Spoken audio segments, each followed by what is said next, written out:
Hello there, guys. Welcome back to Younes Talks Football. I hope all of you are doing well today as we get into video number 2.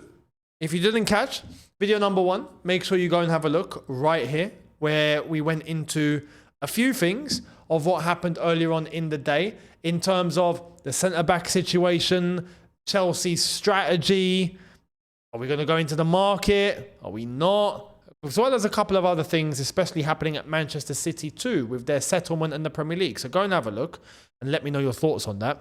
Let's jump into the latest at Chelsea this evening, which has been around a certain defender. We were talking about defenders in video number 1. We didn't mention this geezer's name. Now we do. Axel Disasi. Was he still here? And we're all wondering why. Well, let's find out. Here it is. Chelsea defender Axel Disasi is ready and willing to play for Chelsea again if called upon. He's expected to be in the so-called bomb squad, but wants to fight his way into manager Enzo Maresca's thinking. Also says here, Axel Disasi wants to prove himself and get back into Enzo Maresca's thinking, albeit from a separate building for now. As he expected to be in the bomb squad, Disasi has declared himself available if called upon.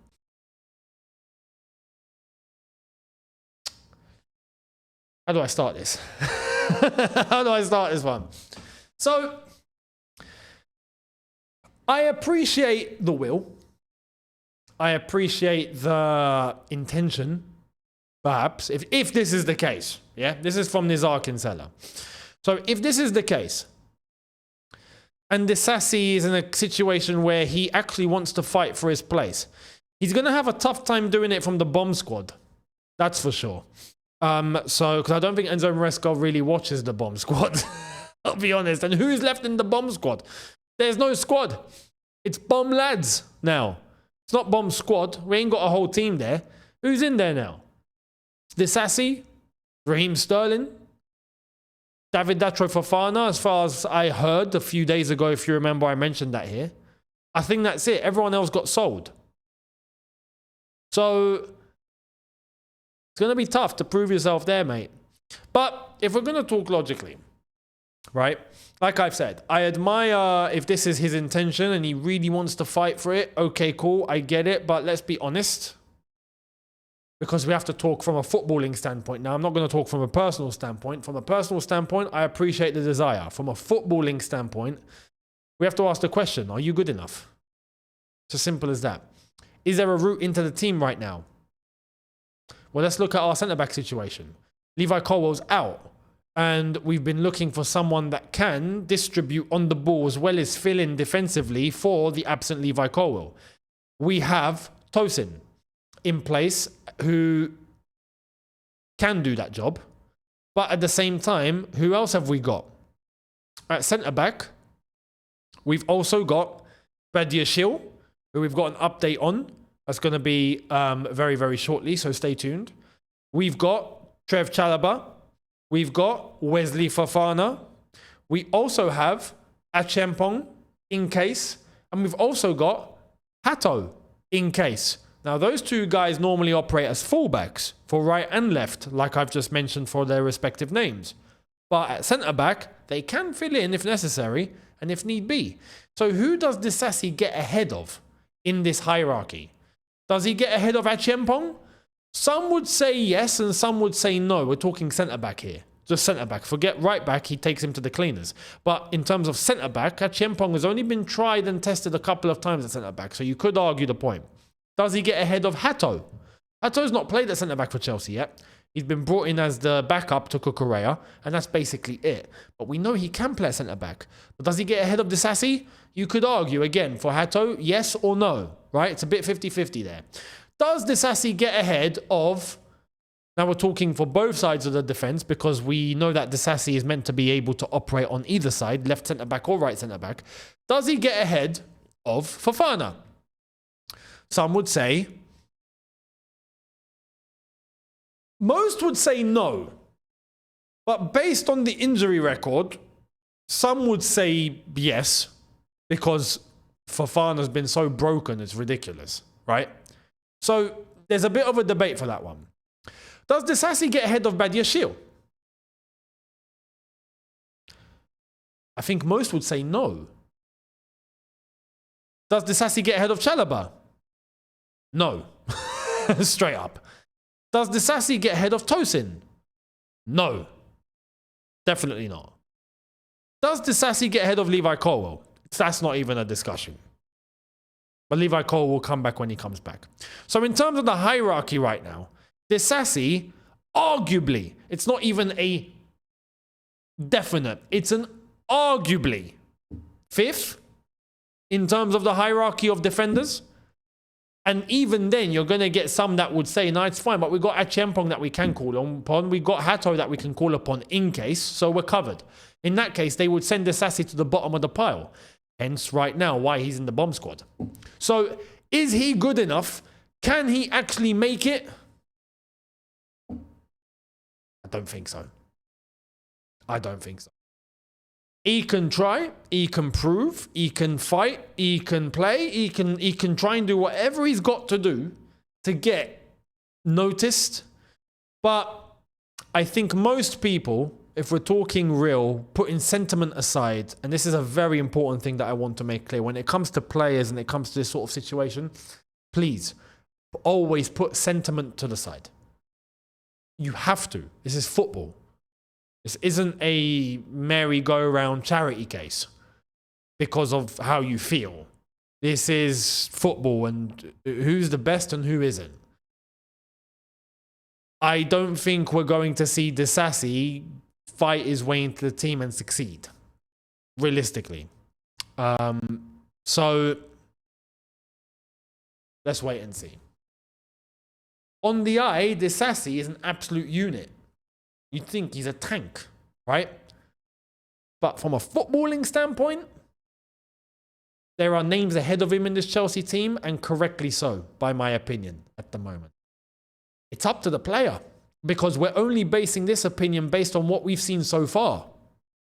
If the player's got something in his locker that he feels like he just hasn't shown, or he hasn't proven, and he believes it's there, and he gets it out, and we get to see for the first time, yo, Disasi can move like this, that's on him. That's not on us or anyone. That's on him to prove. Can he deliver? He's going to have to basically start from the bottom, work from the bottom, and then try and get to the there we now, started from the bottom, now we here. Is he going to get to the now we here? That's the whole question. I don't think so. But it's on him. It's on him. Good luck. You can try. Go for it. Good luck.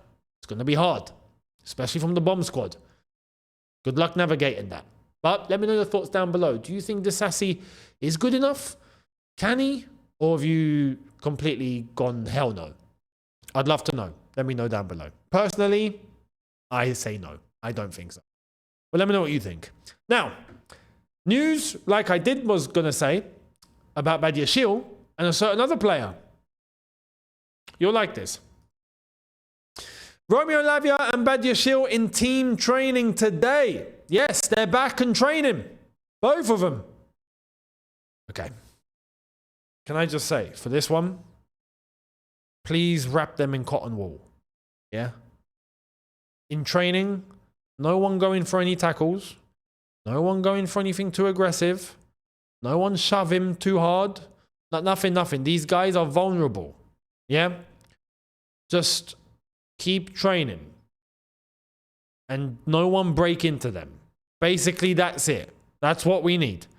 It's great to see them back in full train, especially Lavia. Yeah, because Lavia, I'm sorry, like now we're getting to a point where it's so funny because I've said this for Reece James and I've said this for Fofana. And I'd say pretty wrong with Reece James because he's been managed very well. And now you're starting to see Reece James get back to his level, right? Properly, even physically. His body's hanging in there. Fofana, though, Lavia is now entering that territory. If Lavia gets injured one more time, there's going to be seriously uncomfortable conversations, but it's not even going to be that uncomfortable as it would have been last season. And why? Because we have cover. Santos is there. Esugo is there now. As someone we didn't think would pop out of nowhere as legitimate cover. We thought he's a Conference League player. Turns out Asugo can actually play. So we've got cover for Caicedo and Enzo. We're not restricted. So the only loser in this would be Lavia if his body can't hack it. So he needs to be managed correctly in the same way that Reece James was managed. Lavia needs to be managed. Hopefully, we get to see Lavia at his full level. Because Lavia at his full level, I think, is a beast. But he needs to stay there and not get injured all the time. So whatever we need to do now to manage his minutes and manage him properly and make sure he just doesn't break, that's what we need to do. So let's wait and see how this one's going to turn out. Let me know your thoughts in the comment section below. Much appreciated. Let's move elsewhere before we end. Liverpool and Real Madrid. Because two things have happened here. Actually, let me do this in the right order. I think it's only right. I'm sure if I have saved this, let me have a butcher's because I'm pretty sure I have. And I didn't line it up and I should have, but oh yeah, Tottenham CEO Vinay, who used to be at Arsenal, released a statement.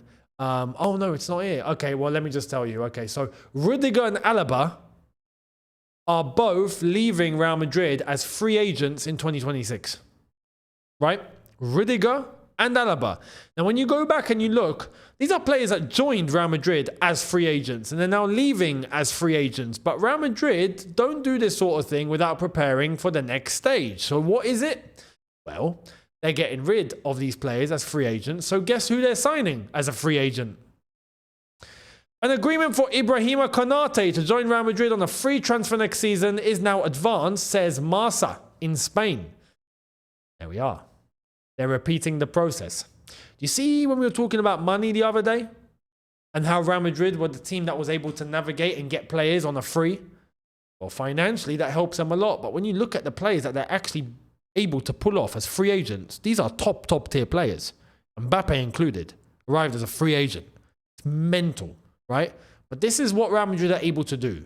This saves them financially. And it also allows them to keep getting in top tier players to maintain the level as Real Madrid. Because they're Real Madrid. Konate is the next guy. I thought it was going to be Saliba, if you remember. Because Saliba was linked from Arsenal. Looks like they've turned attention to Konate. And if they want to get someone on a free, they'll get someone on a free. And they'll make sure that player just runs down their contract. And they won't sign a new deal. And then they'll end up joining Real Madrid. And their penny won't have to be paid. Because Real Madrid are able to use their prestige and heritage and level to tempt players to then discuss with them to get them to not sign new deals. Because they've basically been tapped up by Real Madrid. Only Real Madrid can pull that off. So they're leveraging their status here very well, Real Madrid. Fair play. You know, you got to do what you got to do. But you begin to see that the money isn't so available as it once was at Real Madrid. And the same can be said for Barcelona. Whereas in comparison to the Premier League clubs, the top Premier League clubs, money's still there. We're just all restricted by FFP, that's all. But the money's there. So it goes to show the difference between the Premier League and the rest. That's the discrepancy. But Konate, Real Madrid, that's looking like he's going to be the next guy. And he'll be the one to walk in and replace Rudiger. So Rudiger will be available, by the way. Just saying. We'll see what happens that one. Probably Arsenal will try and make a move, knowing them. Anyway, let me know your thoughts down below. Much appreciated. Subscribe, notification bell on. Make sure you're here tomorrow for another double. We are now on the road to making sure we get ready again for Premier League football. So make sure you're here for that. And also keep your eyes on what's about to drop. Because things are about to drop. Maybe this week, things are about to drop. I won't say more. You'll be given more clues closer to the time. But I'll see you soon. Have a good one, people. Subscribe. See you tomorrow on here. Take care. And peace.